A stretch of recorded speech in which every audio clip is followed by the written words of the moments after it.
Se abre la sesión. Ilustrísimos señores académicos, dignísimas autoridades, señor presidente y miembros del Centro de Estudios Históricos Jerezanos, representantes de las entidades benefactoras de esta Real Academia, Fundación Cajasol, Tebasa, Bodegas William & Humbert, CaixaBank, Bodegas Ximénez Espínola, Covijerez, amigos de la Academia, señoras y señores, queridos todos. Continuamos en la sesión del día de hoy con la segunda conferencia del ciclo Jerez Siempre, que desde hace muchos años se viene organizando en la Academia con la colaboración del Centro de Estudios Históricos Jerezanos. Agradezco muy vivamente al vicepresidente de Letras de esta Real Academia y presentador del conferenciante de hoy, ilustrísimo señor don Francisco Antonio García Romero, el especial cuidado en la organización de este destacado ciclo. La conferencia de hoy estará a cargo de don Bruno Escobar Fernández, investigador de la Universidad de Sevilla, donde cursa sus estudios de Historia del Arte. Para la preceptiva presentación del conferenciante cedo la palabra al vicepresidente de Letras de esta Real Academia, ilustrísimo señor don Francisco Antonio García Romero. Tiene la palabra. Con la venia del presidente, colegas de la Academia, compañeros del Centro de Estudios Históricos, amigos todos. Este viejo profesor siente un sano orgullo al ver en este sillón antiguos alumnos, y no porque uno piense ser mínimo responsable de sus brillantes trayectorias, sino por tener al menos la tranquilidad de no haberlos desanimado y la seguridad de poder contar con su amistad y con su desinteresada colaboración, especialmente en medio de unas circunstancias no precisamente fáciles para Bruno, que también tuvo la gran amistad y, en fin, y la gran ayuda de José Manuel Moreno Arana, el doctor Moreno Arana, la pasada semana, cambiando su conferencia de día, ¿verdad? Pues gracias.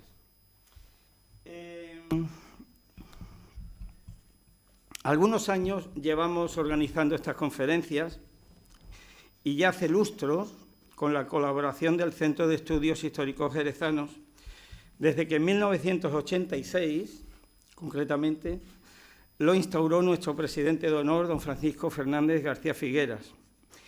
Y Bruno Escobar Fernández sigue siendo el más joven de todos los conferenciantes que han ocupado esta tribuna en el ciclo Jerez Siempre. Lo sigue siendo porque, como entonces dije, lo era, claro está, el pasado 2 de febrero del 2021, cuando también inauguró las sesiones telemáticas, sin presencia de público en la sala. En realidad, su éxito, objetivamente medido por la enorme cantidad de visualizaciones, en este término tan moderno, esa enorme cantidad que alcanzó y sigue alcanzando, nos animó a continuar con estos recursos que nos facilita y casi nos impone el siglo XXI. O tempora o mores, exclamaríamos con Cicerón, pero aquí para bien, puesto que no tenemos que conjurar el peligro de Sergio Catilina. Afirmaba yo entonces que Bruno personificaba aquella clásica paradoja del puer senex, del niño viejo, florido en años, en prudencia cano, en el verso gongonino, ¿verdad, Elisa? Y ponía algunos otros ejemplos literarios desde los propios Homero y Virgilio, que no hace falta repetir otra vez, porque lo cierto y lo importante es que ahora volveremos a poder disfrutar de sus grandes conocimientos. Insistiremos, no obstante, en la sobresaliente inteligencia y férrea voluntad de Bruno, que lo han llevado por el pedregoso y áspero camino de la investigación, sea in situ, en los lugares y monumentos que estudia, sea en archivos y bibliotecas. Cursa actualmente el 4º año último del grado de Historia del Arte en la Hispalense y ya disfruta, por sus aquilatados méritos, una beca de colaboración en el Departamento de Historia del Arte de la Universidad de Sevilla con el proyecto Italia y el Reino de Sevilla, Arte, Mercado y Proyección Americana en el 500. Es profesor de facto y en breve lo será de iure. Él me permitirá que me salte en su currículum su título profesional de música, su primer premio en el concurso internacional Eustori, sus primeros, pero más que maduros, trabajos y publicaciones sobre historia y arte cuando apenas era estudiante de bachiller. Aquellos artículos que entonces reseñé someramente hace 2 años, hoy debemos añadir otros varios. En el 2021, La Casa de los Siles, en Jerez de la Frontera, un nuevo documento para su estudio en la revista Historia de Jerez. También en ese mismo año, con el doctor Romero Bejarano, el programa iconográfico del Palacio de Campo Real en Jerez de la Frontera, interpretación y fuentes impresas, en Imago, revista de emblemática y cultura visual de la Universidad de Valencia. El año pasado, en el 2022, la Capilla Musical de la Colegial de San Salvador de Jerez de la Frontera, que está en prensa, también con el doctor Romero Bejarano, Huir de la marginalidad, 3 documentos sobre mujeres en el Jerez de la modernidad temprana, que también se encuentra en prensa. Igualmente, el pasado año, La pervivencia, también en colaboración con Romero Bejarano, La pervivencia de la tradición gótica en el claustro del monasterio de la Merced de Jerez de la Frontera, 1548-1614, los estudios sobre patrimonio, cultura y ciencias medievales de la Universidad de Granada. Ahí queda eso, por cierto, un estudio sobre el instituto en el que intentamos que se formara y creo que lo conseguimos. Aquí hay varios profesores. Aseguraba yo en el 2021 que Bruno iba a escribir más que el Tostado, el prolífico obispo de Ávila, y que sin duda haría más rutilante aún el esplendor logrado por nuestra historia del arte jerezano gracias a tantos y tan beneméritos colegas. Y terminaba yo aquellas premonitorias palabras de Ritschl, maestro del gran Nietzsche, sobre su genial, aunque a veces algo desequilibrado, pupilo, lo que aquí no es el caso, ¿no? Que decía, podrá lo que se proponga, dijo Ritschl de Nietzsche. Y eso lo garantizamos quienes hemos sido sus profesores y los que actualmente lo son. Pero también pueden certificarlo todos los que alguna vez lo han escuchado. A continuación, de nuevo, tendremos la oportunidad y el disfrute de oír lo que nos va a exponer. Y de nuevo consideraremos impropio de su insultante juventud ese dominio de los temas que trata y su apasionamiento por la cultura, que es justo la enseña y el blasón de esta academia, que nuevamente lo acoge. Muchas gracias.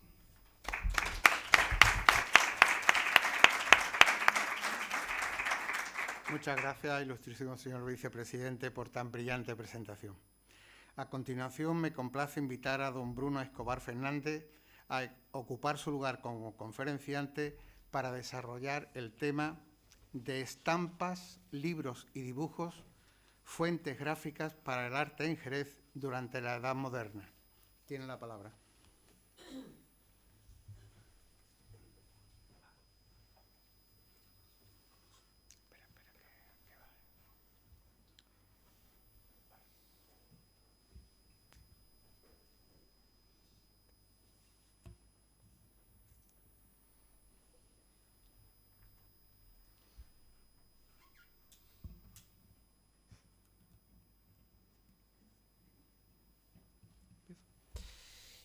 Excelentísimo señor presidente, ilustrísimos señores académicos, señoras y señores. En primer lugar, quiero agradecer su asistencia y agradecer a la Real Academia de San Dionisio que haya contado conmigo para impartir esta conferencia, y en especial a Francisco Antonio García Romero, quien organiza este ciclo Jerez Siempre, y también por su discurso. Del mismo modo, me gustaría dedicar esta conferencia a mis padres que hoy no han podido estar aquí. Para mí es un placer volver y hacerlo hablando de un tema que me parece verdaderamente interesante y muy rico aún en detalles por analizar. Quizá bastante más soslayado que otros asuntos histórico-artísticos que sí han gozado de mayor interés. Se trata de abordar un concepto que podemos denominar las fuentes gráficas y sobre el que espero que sea capaz de darles una visión general y a la vez específica aplicada al panorama jerezano. Antes que nada, antes incluso de definir qué entendemos por las fuentes, debo detenerme a explicar qué es el arte gráfico. Vamos a esperar a que se encienda el proyector.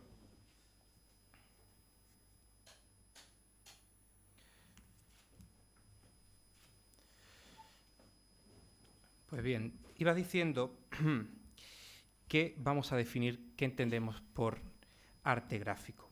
El arte gráfico es, por definición, aquel que emplea el papel como soporte y especialmente el que se sirve de técnicas de impresión que permiten reproducir con exactitud una imagen un número casi ilimitado de veces, incluyendo, en un sentido más amplio, el dibujo. Pues bien, además de dibujos, por tanto, como este que vemos aquí atribuido a Pietro Torrigiano, ese candelabro, también debemos incluir en este concepto los grabados, que bien pueden ser sobre cobre o realizados en madera, como son las silografías, como la portada de este libro que vemos aquí a la izquierda, o bien estampas sueltas, como este famoso grabado Prevedari, verdaderamente influyente para la historia del arte. Realmente, en el asunto de los grabados, es uno de los que más nos vamos a detener, por la posibilidad que ofrece la multiplicación casi ilimitada de los mismos, ¿no? De hecho, estos grabados, incluso antes que la invención de la imprenta, circularon por Europa y, de hecho, ya a finales del siglo XIV, diferentes estampas transmitieron imágenes, forjando una cultura visual globalizada en una verdadera democratización icónica. Hablamos por una parte de arte gráfico, el realizado sobre papel, y por otra parte hablamos de fuente gráfica. Y es fuente gráfica cuando estos dibujos y estampas, difundidas con profusión, sirvieron a los artistas como apoyo para la creación de sus propias obras. Es decir, a partir de ellas se inspiraron, las imitaron, copiaron los gestos de sus personajes, siguieron sus composiciones, reprodujeron su espacialidad. Arquitectos, escultores, pintores se sirvieron de modelos transmitidos mediante estampas en una verdadera labor de imitatio, pero también de variación y de ayornamiento que cobró especial fuerza a partir del Renacimiento. Para explicar con claridad qué es esto de las fuentes gráficas, hemos elegido a Alejo Fernández, un pintor de origen alemán, asentado en Sevilla, antes en Córdoba, pero asentado en Sevilla a principios del XVI, y que empleó ese grabado Prevedari que he enseñado anteriormente, con una composición que es de Bramante, para elaborar dos de sus obras más célebres. Por una parte, la flagelación del Museo la flagelación del Museo del Prado, y por otra parte, la Anunciación del Museo de Bellas Artes de Sevilla. De hecho, si nos fijamos en detalle, además de la espacialidad, Alejo Fernández ha tomado elementos del grabado de Prevedari. Arriba veremos cómo el óculo tiene una decoración a partir de rueda de balaustres y, de hecho, cómo la bóveda de aristas que aparece en el grabado, que queda ahora a la derecha, a la izquierda, en el cuadro de la flagelación, se reproduce con sus 4 óculos en los diferentes plementos de la bóveda.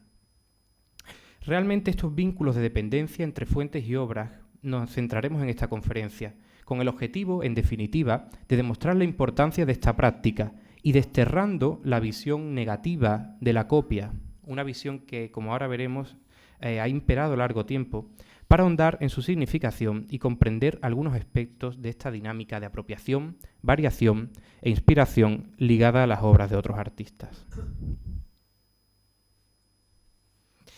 Lo cierto es que la historia del arte, y especialmente la que se ha practicado en España hasta fechas recientes, ha atendido más a los grandes nombres, a las cuestiones de forma y autoría, y hasta fechas relativamente recientes ha faltado profundizar más en las ideas, en los orígenes mismos de la obra de arte, en definitiva, en las fuentes que han alimentado a la creación artística.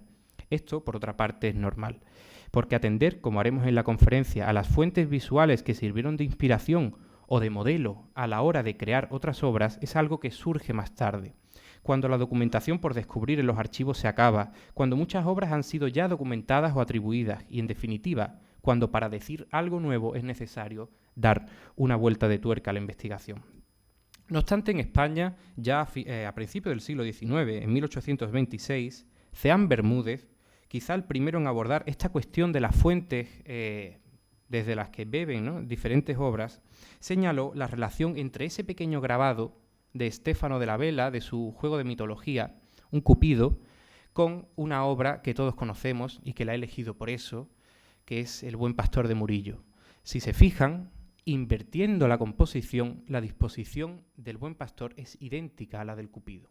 Esto lo descubre Ceán Bermúdez y a raíz de ello llegará a decir, dedicado a los artistas, que todos mienten y roban en este mundo trapacero, e incluso llegará a tachar a Murillo de plagiario. Es interesante que en el 19 la comprensión de la labor artística y el papel de las fuentes por parte de los críticos había cambiado mucho con respecto al pasado. De hecho, en buena medida alentado por la idea del genio propia del romanticismo, no podía comprender cómo el genio creativo de Murillo tenía que recurrir a esta trapacería. En el caso de la arquitectura, Diego de Sagredo, en un tratado que es verdaderamente pionero en la arquitectura del Renacimiento en España, dice, a propósito de la arquitectura romana, que de ella nunca cesan de sacar muestras, dibujos, medidas, trazas, modelos, figuras grimazas, figuras grotescas, que se reparten por todo el mundo. Y de este modo está incidiendo en una tempranísima circulación de estampas como fuentes para la arquitectura.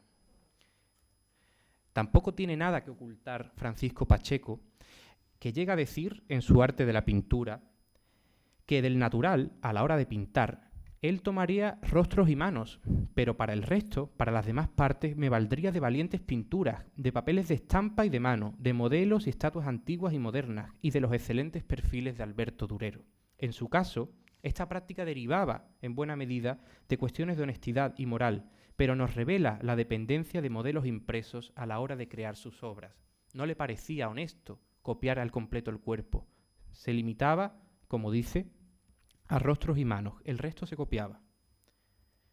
Por seguir con ejemplos que son para todos conocidos, Valdés Leal no tiene ningún problema en mostrar abiertamente en Inictu Oculi, en el célebre cuadro del Hospital de la Caridad, en primer plano y bajo los pies de la muerte, un grabado de La Pompa Introitus Ferdinandi, un libro de grandísima difusión grabado por Theodor Barzulden a partir de diseños de Rubens, para la entrada del cardenal infante Fernando. Es decir, él nos expone, nos está exhibiendo claramente de dónde bebe los diseños que aplica a sus obras, ¿no? De hecho, es que, si nos fijamos, después de la temprana mención de Ceán Bermúdez, ese que llamaba plagiario Murillo hasta la actualidad, diferentes especialistas han abordado el asunto y términos como plagio o copia han acabado por desaparecer, dejando lugar a estudios de iconografía relacional, al análisis de las dinámicas de uso y funciones de las estampas y al rastreo cada vez más sistemático de las fuentes impresas. En el caso de la pintura, estudios como los de Diego Angulo, Pérez Sánchez y más recientemente los del profesor Benito Navarrete han venido a arrojar luz sobre esta cuestión, abriendo el camino a otros estudios que están profundizando en la realidad cada vez más manifiesta, buscando, de esta manera, motivos, cadenas de transmisión de imágenes, genealogías visuales, imágenes, en definitiva, que se movilizaron por Europa e incluso más allá y dejaron huella. Pero dicho todo esto, y si miramos al panorama jerezano, la realidad es bien distinta y debe subrayarse una cuestión que debemos considerar para el periodo que en esta conferencia abordaremos, y es la pérdida casi absoluta de toda manifestación que no sea la arquitectura para obras anteriores al siglo XVII. Yo me he centrado en la pintura porque quería dejarles claro a qué me refería con esto de las fuentes, pero si analizamos el caso jerezano, antes del siglo XVII hemos perdido la totalidad de la retablística, apenas queda pintura, señalo el caso del retablo de San Marcos, aunque esté mutilado, y el mejor conjunto escultórico del XVI, que es probablemente la sillería de la Cartuja, sigue estando fuera del alcance del investigador. Pese a ello, tenemos la gran suerte de que la arquitectura, como arte capaz de contener e integrar en sí mismas otras manifestaciones, nos ofrece un panorama muy rico. A ella se subordinan el diseño, la decoración, la escultura y en ocasiones también la pintura. En todos estos aspectos encontramos ejemplos de lo que venimos diciendo. Y si recalco esta situación, esta problemática anterior al siglo XVII, es porque debo decir que aunque el título de la conferencia hable de la Edad Moderna, por cuestiones de tiempo que comprenderán, tendré que centrarme en el siglo XVI principalmente, aunque trazaré ciertas conexiones con obras levemente posteriores. Esto es, en buena medida, porque los estudios de las últimas décadas sí han contribuido a tratar este asunto en ámbitos como la arquitectura y la escultura del barroco, aunque en menor medida para la pintura. Esperanza de los Ríos, José Manuel Moreno, han trazado la relación entre tratados, estampas y otras fuentes a la hora de analizar cuestiones artísticas. Por el contrario, el panorama historiográfico solo ha empezado a cambiar en los últimos años en cuanto al siglo XVI. De hecho, Trabajos como los de Antonio Aguayo, Juan Antonio Moreno Arana o el que recientemente firmamos Manuel Romero Bejarano y quien les habla en torno al Palacio de Campo Real están intentando cambiar la visión peyorativa que ha dominado la historiografía largo tiempo. Y creo que un caso destacable es el de Hipólito Sancho, quien en su Historia de Jerez, en el segundo tomo, al abordar el arte del 500, señalaba que estas decoraciones, refiriéndose a la decoración, a la ornamentación de la arquitectura en el siglo XVI, no es original, pues la encontramos en otros monumentos, tanto españoles como extranjeros. La grandiosa fachada de la Cartuja tiene un parentesco tan a la vista con uno de los diseños de Sebastiano Serlio que es difícil aceptar la originalidad de Andrés de Rivera, su autor. Este no mostró demasiada originalidad tampoco en la elección de los motivos decorativos de las nuevas casas capitulares. La lista podría alargarse, pero lo consideramos innecesario y la comprobación está al alcance de todos. Hipólito Sancho minusvalora desde una óptica crítica esta realidad y, de hecho, la práctica apropiacionista de fuentes gráficas para él es denostada.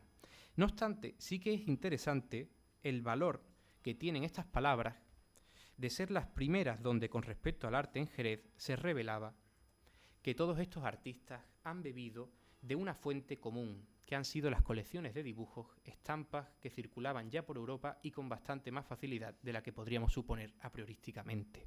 Con la salvedad de César Pemán, Hipólito Sancho era el primero en atinar a subrayar esta realidad en la zona de la actual provincia de Cádiz. Pues comenzamos a entrar en materia. Y quiero centrarme primero en la realidad del dibujo, que es una de las tres que abordaremos hoy. Por una parte el dibujo, luego los libros y las estampas. Y en cuanto al dibujo, vamos a comenzar con la más difícil de las realidades. Por al ser una técnica no reproducible más que manualmente, el número de ejemplos que nos ha llegado es francamente escaso. Y en el caso de Jerez nos atreveríamos a decir que solo existe el ejemplo que ahora daremos a conocer. No obstante, pese a la práctica ausencia de dibujos, quedan abundantes pruebas de que entre los diversos artífices activos en la zona de Jerez desde finales de la Edad Media, circularon cuadernos, carpetas con muestras y otros dibujos que permitieron servir como modelo a la hora de ornamentar las arquitecturas de esta época. Como intentaré esbozar, el análisis de los programas decorativos de varias construcciones de principios del XVI revelan la difusión de idénticos motivos de bestiario, no solo entre distintas edificaciones, sino incluso entre talleres distintos activos en la zona. Para abordar este punto, como digo, que me voy a centrar en el bestiario, ahora lo van a entender qué es esto del bestiario, me he centrado en una obra que no está en Jerez, sino que está en Bornos, en el cercano castillo de los Ribera de Bornos. Realmente he querido escoger un elemento que nos sirva de hilo conductor. Es un animal de difícil identificación, yo me atrevería a decir que es un perro, pero tampoco lo tengo claro, con las fauces abiertas y mostrando una afilada dentadura. Es este, no sale el puntero, pero es el que ven arriba, que tiene dos cabezas y un solo cuerpo, y que tiene, como digo, las fauces donde se ve una afilada dentadura. Este motivo, donde mejor se aprecia, es efectivamente en esta portada, y lo hemos tomado a la hora de rastrear en diferentes edificaciones más o menos del mismo periodo y buscándolo. Y lo hemos encontrado, por ejemplo, arriba a la derecha en Santa María de Arcos, abajo a la izquierda y con ciertas alteraciones lo hemos encontrado en la portada de la Epístola de Santiago, o a la derecha con una alteración, es que presenta cola, en el Palacio del Conde del Águila también en Arcos. Incluso en la portada principal de la iglesia de San Jorge de Alcalá de los Gazules también lo vemos, en las dos variantes que he mostrado anteriormente. Pues bien, este motivo en el que me he querido centrar nos revela que, haciendo un análisis formal, solo el de Santa María de Arcos, el que ven arriba a la derecha, y el de Alcalá de los Gazules, probablemente fueran realizados por el mismo taller de canteros, mientras que los otros probablemente no fueron realizados por el mismo, sino que dejan lugar, claro está, a la presencia de ciertos dibujos, de ciertos temas, de ciertos cuadernos de repertorios que imitar a la hora de ejecutar las decoraciones, circulando entre estos talleres diferentes. Basta ver las diferencias formales en el tratamiento de las figuras para concluir que probablemente este mismo modelo se copió a partir de una fuente única por varios talleres a la vez. Y si he escogido el caso de Bornos, es porque sí que conservamos, y es un unicum, una serie de dibujos que podrían ser parte del proceso de circulación de imágenes de bestiario, de estos animales tan habituales en la decoración del último gótico. Dibujos que serían útiles en las labores ornamentales del tardogótico y están dentro del propio Palacio de los Ribera en Bornos. Un palacio que ha conservado restos de las ricas pinturas murales que una vez lo decoraron. Y allí, en uno de los paramentos, 3 graffiti pueden identificarse como labores de aprendizaje mediante copia de muestras. Un dibujante, no muy ávido aún, ha reproducido una figura humana apenas esbozada que ven a la derecha. Un conejo en la misma postura que suelen presentarse estos motivos de bestiario, es decir, agazapados y con escorzos que facilitan el encaje dentro del marco en el que se inscriben. Y por otra parte, un león en actitud pasante que queda a la izquierda, que puede ponerse en relación con el motivo que a pocos metros decora la portada del bestiario. Si se fijan, ese león, esa cabeza tan redonda, con las manos, pueden vincularse a los trabajos que apenas a pocos metros fuera y de cara al patio se estaban emprendiendo.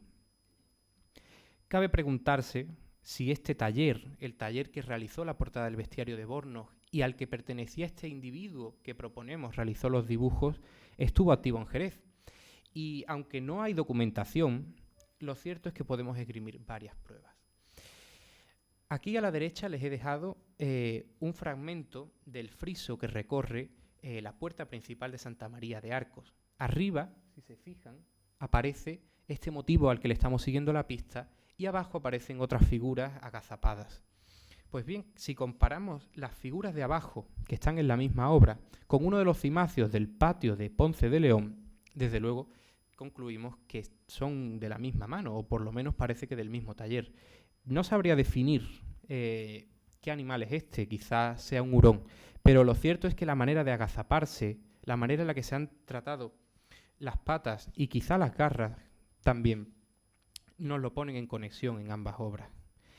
Si analizamos los motivos del patio, queda a la derecha un motivo de uno de los cimacios de Ponce de León y a la izquierda uno de los motivos de la puerta del bestiario, no nos queda más que concluir que probablemente el mismo taller realizó tanto la obra de Bornos como la obra del patio de Ponce de León en Jerez, con lo que probablemente esos dibujos pertenecen al mismo taller que estaba activo en ambos núcleos. Si es esto posible, es gracias a la figura de Fernando Álvarez, un arquitecto de origen portugués que estuvo trabajando en ambas obras, hacia 1524 en Bornos y hacia 1530 en adelante en el patio de Ponce de León. Con esto no quiero decir que la obra del bestiario sea realización suya, pero sí que debemos pensar que él se encontraba dentro de ese taller que lo realizó en Bornos y que posteriormente pudo subcontratarlo para la realización de la obra jerezana cuando él la dirigió. De este modo, los dibujos de Bornos, únicos en su naturaleza, cobran aún más interés si cabe vistos en este contexto. Álvarez no solo está vinculado a este caso de los dibujos, que quizás es el más complejo, sino que ya se ha expuesto cómo estaba plenamente imbricado en los círculos de esta difusión de estampas, de dibujos, perdón. Y de hecho, Romero Bejarano ha indicado cómo los 2 tritones que aparecen sosteniendo el blasón de Hernán Riquel en la portada del Palacio de Riquelme están tomados del repertorio de amplísima difusión del Ayuntamiento de Sevilla. De hecho, si se fijan, hay muchas concomitancias entre ambos asuntos. Realmente yo no creo que fuera Fernando Álvarez, y ya lo hemos dicho varios investigadores, Fernando Álvarez no realizó los relieves de Riquelme, pese a dirigir la obra, sino que probablemente subcontrató a un miembro, quizá de la familia Pérez, que también estuvo activo en el Palacio de Campo Real, pero de esto hablaremos más tarde. Lo que sí que quiero añadir es otra muestra de la dependencia de Fernando Álvarez, o por lo menos de los operarios que estuvieran, de los que él estuviera al cargo, con los motivos de Sevilla, los motivos del Cabildo que circularon con una profusión increíble y de hecho sirvieron a numerosos artífices a la hora de decorar las obras en las que trabajaban. A la izquierda tienen un detalle de la ventana de Ponce de León, ahí la ven a la izquierda. Pues bien, el de la izquierda es un detalle de Ponce de León y a la derecha tienen un detalle del Cabildo de Sevilla, del Ayuntamiento de Sevilla. un motivo que es idéntico, un ángel que porta en sus manos 2 cetros que se convierten en flameros y de los que penden, en el caso de Jerez, un yelmo y una coraza, y en el caso de Sevilla, 2 yelmos. Este motivo, repetido idénticamente tanto en Jerez como en Sevilla, nos revela que había un artífice que o bien se había formado en Sevilla a pie de obra del ayuntamiento, o estos motivos circulaban en algún cuaderno de modelos en los que inspirarse. Repertorios que en cualquier caso circularon con mucha más difusión de la que podríamos esperar. Y es el caso de nuevo, del ventanal de Ponce de León. No nos vamos a alejar de él, porque uno de los 2 ancianos que sustentan uno de los medallones, el medallón que se ha identificado generalmente como el retrato del comitente de la obra, que lo ven ahí agazapado arriba, se reproduce idénticamente, por ejemplo, en la portada de la iglesia matriz de Camiña, en Portugal, al norte, en el distrito de Viana do Castelo. Esto nos muestra cómo la circulación de los motivos de Jerez está abierta al mundo y cómo los mismos motivos que aparecen aquí, quizás por el origen portugués de los artífices que los realizaron, aparece en Portugal y aparece en muchísimos otros lugares de la geografía española. Dicho esto, pasamos al segundo ámbito que trataremos en esta conferencia, que es el de la estampa. Y es interesante que, pese a conservar pocos dibujos, hemos visto 3 y, bueno, puede ponerse en duda mi hipótesis, claro está, pero pese a conservar tan pocos dibujos, la existencia me parece inexcusable, o sea, no dudo de que existieron. Por el contrario, el mundo de la estampa es una realidad menos abundante de lo que nos podría parecer, porque la estampa, como antes he dicho, es un grabado exento, es un grabado que no pertenece a una obra, no es un grabado que ilustra, sino que es una obra que, bueno, que tiene entidad por sí misma y que se puede vender, comprar, puede circular, como digo, con entidad propia. En cualquier caso, desde muy pronto, estampas sueltas con grabados como este de Nicoletto Roses de Módena, de Sebald Beham, de Aldegrever o de Hopfer, circularon por Europa divulgando multitud de motivos de Candelieri y de grutescos que rara vez pueden vincularse con precisión entre estampa y arquitectura. Es bastante difícil unir un grabado de este tipo decorativo con la obra definitiva, y debe considerarse que los modelos pronto se hibridaron y se tomaba un ejemplo impreso del que podían realizarse diferentes variaciones más o menos complejas, ajustándola al espacio en el que se insertaban. Así, suele ser casi imposible poner en relación un motivo impreso decorativo con la obra definitiva, y parece bastante claro que quedaba al gusto del cantero la elección de tal o cual asunto, si bien sigue existiendo un amplio debate a este respecto. De hecho, en la interpretación de estos grutescos, que a veces adoptan la disposición en Candelieri, que es la que ven a la derecha, los grutescos son estas figuras, estas decoraciones en general, pero las figuras que se pueden ordenar. Candelieri significa candelabro, es decir, en una disposición que nos recuerda a los candelabros, lo ven a la derecha. Estos motivos de Candelieri son objeto de un agrio debate historiográfico. De hecho, hay 2 corrientes enfrentadas, una que opina que no existe coherencia semántica entre ellos y que la interpretación de los mismos es superflua, y otra que por el contrario defiende una corriente que podríamos llamar simbolista, como es el caso de Ana Ávila o de César García Álvarez, que ha buscado significados en estas decoraciones. Ha buscado interpretar cada elemento como sujeto a un discurso general de la obra, es decir, de todos esos elementos que se imbrican en el diseño. En mi opinión depende mucho de cada obra, pero considero que en la práctica el número de decoraciones de este tipo que puede ser leída es escasísimo. En Jerez, decoraciones de grutesco y en disposición de Candelieri encontramos desde hacia la década de 1530. Y es una de las obras más tempranas, la que queda a la izquierda, que es la portada de la capilla de Francisco de Siles, en la iglesia de San Francisco.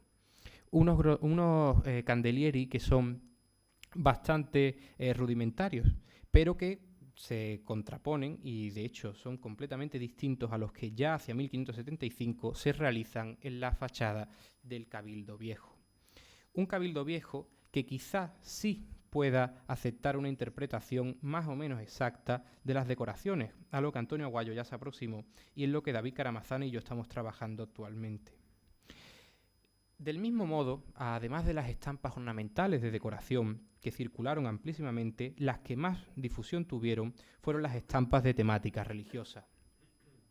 Un caso paradigmático es el de la Pequeña Pasión de Alberto Durero, una colección de grabados sobre escenas de la vida de Cristo que tuvo una difusión enorme por Europa y que, no en Jerez, pero sí cerca y realizada por artífices asentados en nuestra ciudad, tuvo un ejemplo clarísimo. Y es esta tabla de la predela del retablo mayor de Santa María Coronada de Medina Sidonia. Un retablo que recientemente ha sido documentado, su autoría, por parte de Cristóbal Boisín y Jerónimo de Valencia. Esto lo han publicado Romero Bejarano y Caramazán Amalia recientemente. Y ellos dos señalan cómo una de estas tablas de predela, uno de los relieves que se encuentran en la parte inferior del retablo, dependen claramente de uno de estos grabados de Alberto Durero, en concreto el Cristo clavado en la cruz. Si se fijan, la posición de la mano de Cristo, no sé si la ven, pero si no se lo digo yo, la posición de la mano de Cristo sobre el paño, al igual que la presencia de un hombre que clava, que está abriendo un agujero en la cruz arriba, y uno que está martillando ya directamente la mano de Cristo, que está más abajo, eso se ha tomado directamente de la estampa de Durero. De hecho, en general, lo que hicieron los autores fue tomar los elementos principales de la composición y luego llegar a adornarla con otros elementos que la dotan de escenografía y de contexto. De este tipo de prácticas, el caso más interesante en Jerez que doy aquí a conocer es el de la puerta de la antesacristía de San Miguel, una obra que actualmente está estudiando también David Caramazana, pero en la que se detecta una relación de dependencia y apropiacionismo de una estampa que tuvo también mucha circulación. Es una puerta bellísima que está profusamente decorada y que podría datarse, como digo, a finales en el último cuarto del siglo XVI.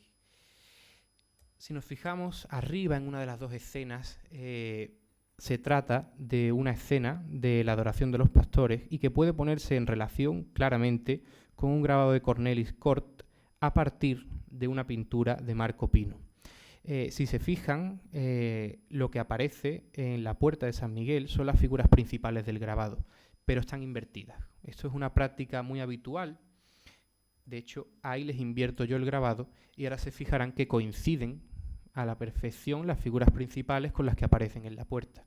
Tanto es así que incluso la mujer que está con un cesto sobre la cabeza más a la derecha también está en el grabado. Lo que pasa es que es mucho más pequeña, no sé si llegarán a verla. Pero los dos pastores que están arrodillados en arrobamiento y la Virgen, los paños, la mula y el buey que se asoman, todo es idéntico.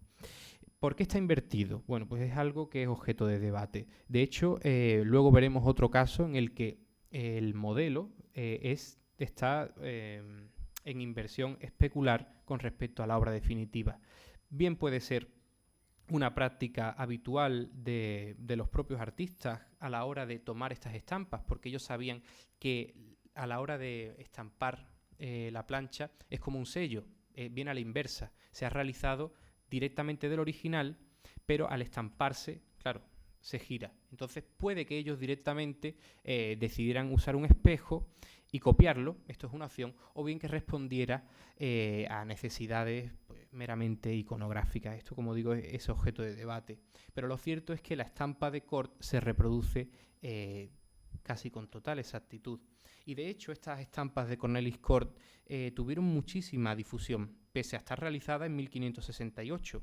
Y de hecho, esta presentación en el templo del mismo autor será la que inspire, bastante tiempo después, la obra de José de Arce, la presentación en el templo, o la circuncisión, que se encuentra en el retablo mayor de la misma iglesia y que sabemos la dependencia de esta estampa gracias a Esperanza de los Ríos. Como digo, estos modelos, con su perpetuación a lo largo del tiempo, nos revelan el éxito de estos modelos y su trascendencia posterior. El último ámbito que quiero abordar es el ámbito de los libros. Y en este caso debemos entender que los libros y sus ilustraciones y ornamentos formaron parte de la cultura visual de la época. Hay que tener en cuenta que el primer libro impreso en España con ilustraciones fue una edición del Fasciculus Temporum de Werner Rollenbink en Sevilla en 1480, y desde este momento las ilustraciones de los libros pasaron a formar parte de los recursos a disposición de arquitectos, escultores y pintores como apoyatura para su trabajo. De hecho, si observamos algunos de los frontispicios de ediciones tempranas del siglo XVI, podemos comprender cómo incluían invenciones de carácter arquitectónico, originales propuestas mucho más arriesgadas que las que recogía la tratadística, muchas de ellas aderezadas con medallas que reproducían efigies de emperadores, reyes y personajes míticos, portadas caracterizadas por su anticlasicismo, eclecticismo y heterodoxia. En 2017, Juan Antonio Moreno Arana identificó la fuente icónica para el medallón de la reina Camila en el Palacio de Riquelme y determinó que había sido una estampa del Illustrium Imagines de Andrea Fulvio el modelo empleado, siendo en origen la efigie de Alejandro Magno. Una efigie que se invirtió, al igual que había sucedido con el grabado que antes veíamos en San Miguel, y que se adaptó con un desarrollo epigráfico a la identidad de la reina Camila por motivos, imaginamos, de índole iconológica. Es interesante este ejemplo porque la xilografía de Fulvio sirvió luego a otras ediciones. Por ejemplo, el Justino histórico de Trogo Pompeo de 1542, justo el año en el que se está iniciando la obra de Riquelme, también presenta abajo, a la derecha, en el medallón que queda a la derecha, el mismo grabado invertido. Al igual que este de Christian Egenolf, la crónica de 1535, nos presenta de nuevo a Alejandro Magno con el mismo modelo que presentaba Fulvio.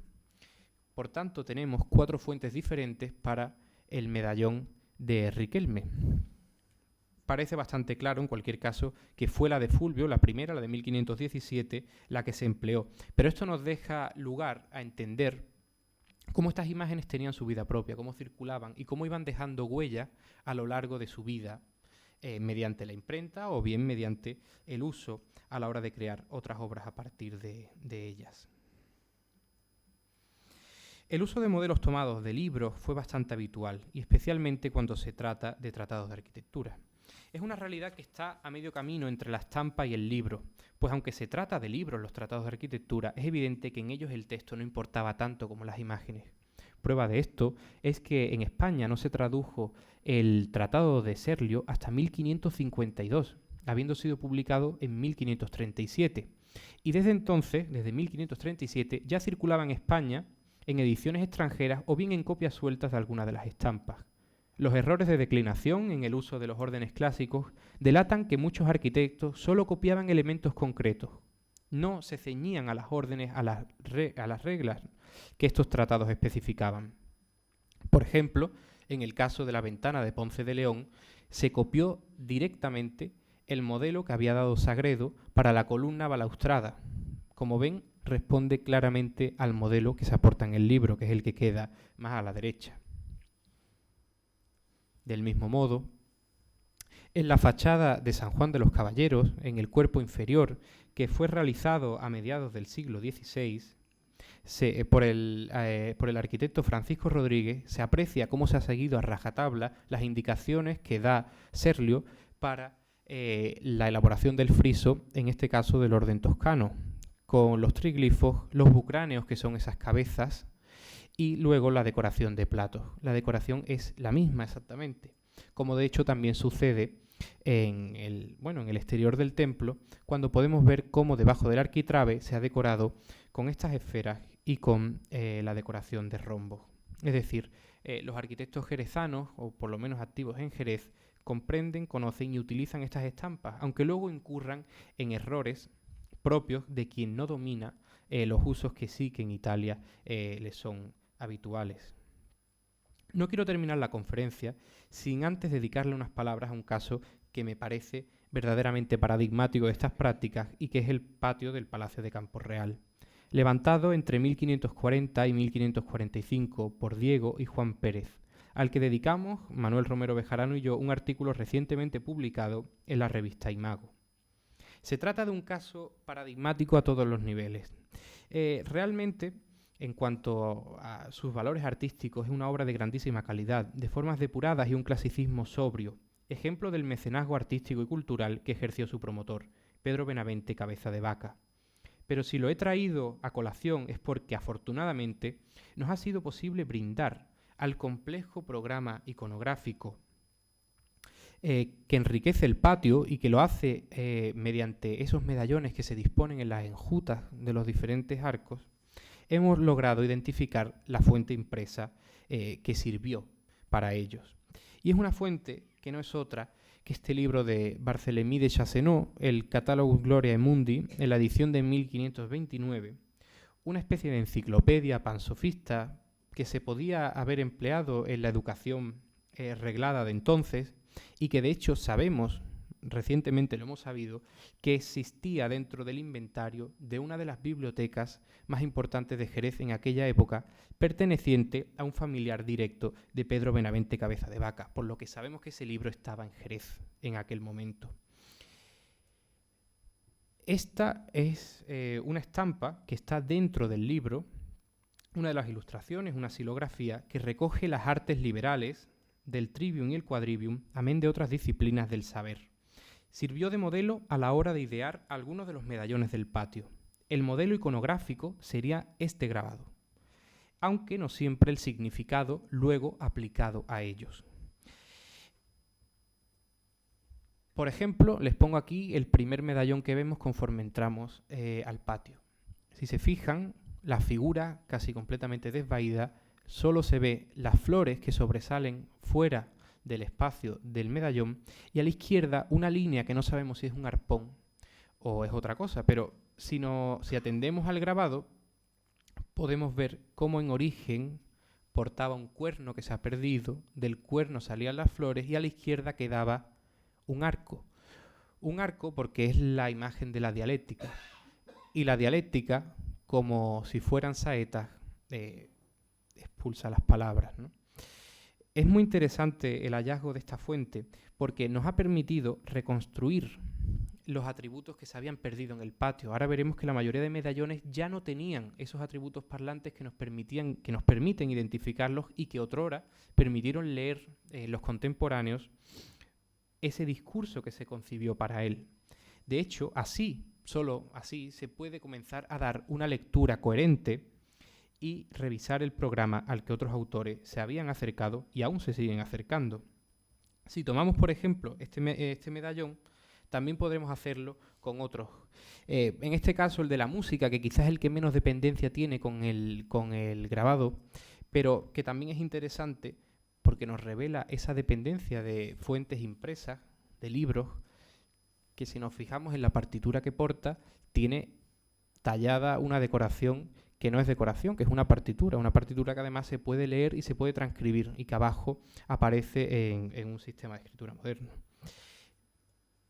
Pero sí que sucedía lo mismo con la geometría, porque la geometría había perdido todo elemento, solo veíamos una línea que era una de las patas del compás y gracias al grabado ahora sabemos que portaba un cuadrante y el compás en la mano. Por tanto podemos saber qué era la geometría. Algo similar sucede con la justicia, que aparece como ciencia legal en el grabado, que sigue portando la espada, pero que había perdido la balanza. Y ahora sabemos que su mano izquierda la portaba. Creo que el más paradigmático es el de la gramática, que lo había perdido todo. Solo quedaba la mano, que en su momento señalaba una tablilla con letras. Pero claro, eso no lo sabíamos y estaba completamente abierto a la interpretación libre. Este es el caso pues, que mejor refleja la relación entre la obra y los grabados de este libro. El medallón de la teología nos presenta exactamente lo mismo que aparece en el libro. Vemos a una mujer velada señalando a un crucifijo y además es completamente idéntico. Es decir, copia incluso la posición del dedo, el escorzo del crucifijo. No ha faltado detalle. Estos medallones del patio de Campo Real se completan con otros que no dependen de esta fuente. Este lo hemos identificado como el gobernante prudente, que presenta un cetro mutilado y un libro, aunque no estamos completamente seguros de que lo sea. Nosotros aportamos una explicación que así lo defendía, así como estos dos que sí se pueden leer fácilmente, son la prudencia y la templanza, del mismo modo que aparecen, por ejemplo, en la fachada del Cabildo Viejo, la prudencia con el espejo y la serpiente, y la templanza con las dos jarras de agua. Se completa también con los retratos de los comitentes, en este caso de Pedro Benavente y de su esposa, que se están parangonando con los dos que aparecen justo arriba, que son Dido y Eneas, que estos sí aparecen con una inscripción que los identifica. Bueno, pues toda esta serie de medallones ha podido ser leída, o al menos se ha podido brindar una interpretación que creo que es bastante cercana a lo que se buscó decir en su época, gracias a que Pedro Benavente, el comitente, ejerció también de mecenas a la hora de la publicación de un libro, que es este libro Contra la ambición, un libro de 1556 que está dedicado al dueño de este palacio.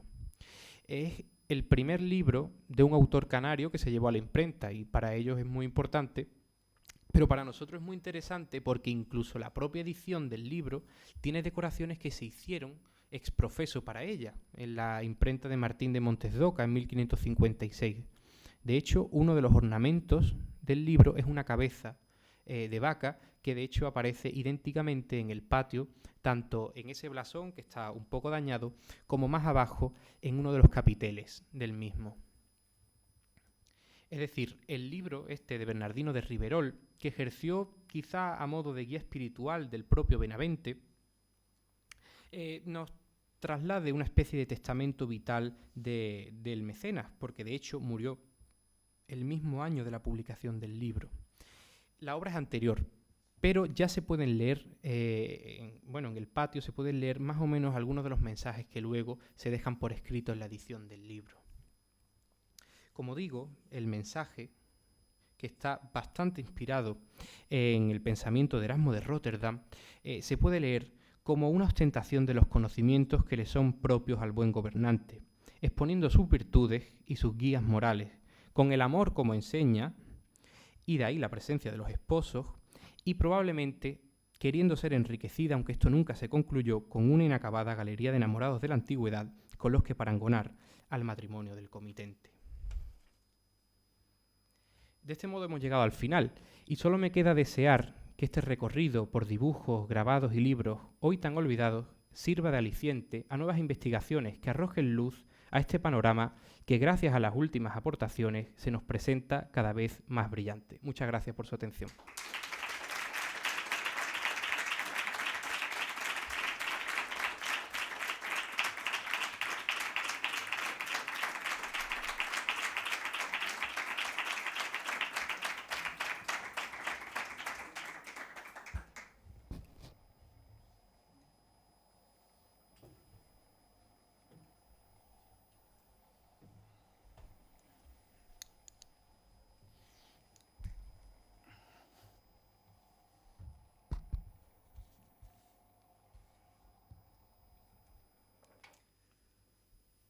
Muchas gracias, querido Bruno,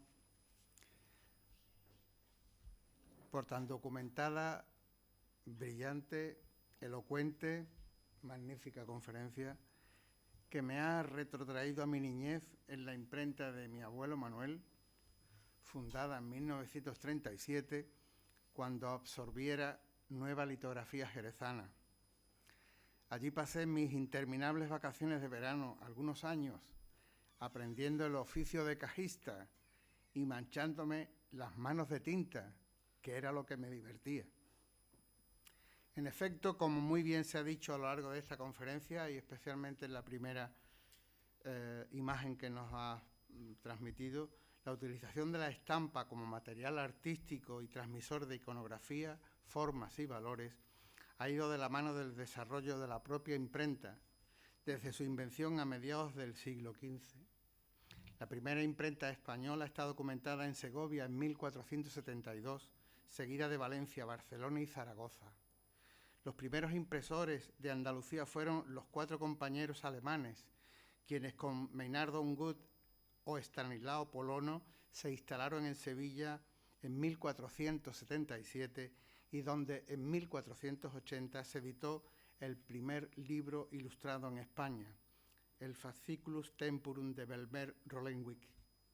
En el siglo XVI, la presencia del impresor y librero Jacobo Comberger y sus descendientes reflejará la pujanza de la ciudad en el panorama humanista hispano, si bien como la mayor parte de imprentas locales no pudo seguir el nivel de calidad de la Imprenta Real de Madrid, fundada en 1594. En cualquier caso, a la imprenta de Comberger corresponde una de las primeras muestras de la xilografía renacentista española, la portada del retablo de la vida de Cristo de Padilla en 1518, mientras que en su edición de Vita Christi Cartusano se pueden advertir ecos de Durero.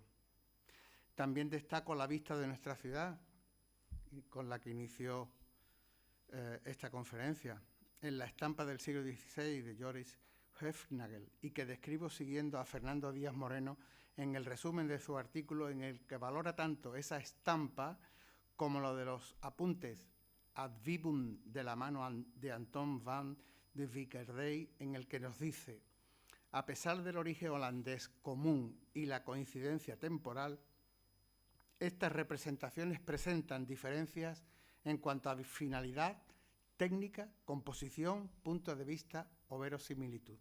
Como se verá una vez analizado y contextualizado el retrato urbano, sigue diciendo, supone una herramienta complementaria a las aportaciones procedentes de las variadas disciplinas implicadas en la interpretación del pasado urbano de ciudades históricas. Muchas gracias de nuevo por tan brillante intervención. Y muchas gracias igualmente a las autoridades que nos acompañan, a los miembros del Centro de Estudios Históricos Jerezanos, a los benefactores y amigos de la Academia y a todos los que nos honran con su presencia, y les emplazo para este próximo jueves, día 9 de febrero, para asistir a la presentación del libro que lleva por título Como la vida misma, de la que es autora doña Mercedes de Andrés Rodríguez, cuya introducción estará a cargo de la ilustrísima señora doña Pilar Chico López, académica de número y tesorera de esta Real Academia. La presentación del libro la llevará a cabo don José Soto Ríos. Sin más consideraciones, se levanta la sesión. Buenas noches.